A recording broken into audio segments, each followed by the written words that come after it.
మన దైనందిక జీవితంలో ఇంటర్నెట్ భాగం అయిపోయింది. ఇంటర్నెట్ లేకుండా రోజులో ఒక గంట కూడా జరగట్లేదు అనమాట. ఇంటర్నెట్ అనేది ఎసెన్షియల్ పబ్లిక్ గుడ్ గా మారిపోయింది. మానవాళికి ఇంటర్నెట్ అనేది రోజువారీ అవసరం అయిపోయింది. రీసెంట్ గా ఇండియన్ మొబైల్ కాంగ్రెస్ ఇది జరగబోతుంది భారతదేశంలో.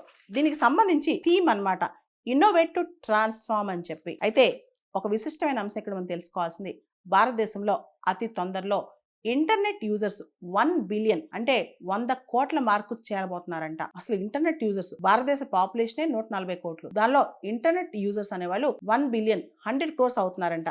ఒక డికేడ్ క్రితం అంటే 10 సంవత్సరాల క్రితం చూస్తే ఇంటర్నెట్ యూజర్స్ భారతదేశంలో 250 మిలియన్ ఉండేవాళ్ళు. ఇప్పుడు యాజ్ ఆన్ డేట్ 974 మిలియన్ ఉన్నారు. ఈ సంవత్సరం ఆఖరికో వచ్చే సంవత్సరం మొదట్లోనే అది 1 బిలియన్ కాబోతుందంట. అంతేకాదు భారత్ నెట్ ప్రాజెక్ట్ ఏదైతే ఇన్వెస్ట్మెంట్స్ చేస్తుందో రూరల్ కనెక్టివిటీ కోసం, రిమోట్ కనెక్టివిటీ కోసం, అదంతా కూడా లార్జెస్ట్ ఇన్ ద వరల్డ్ అంట. అంటే మన ప్రయత్నం కూడా ప్రపంచంలో అతిపెద్ద ప్రయత్నం అని చెప్పుకోవచ్చు. ఆల్మోస్ట్ ఇప్పటికే 2.14 lakh గ్రామ పంచాయత్ ఇప్పటికే భారత్ నెట్ కనెక్టివిటీ చేసిందంట.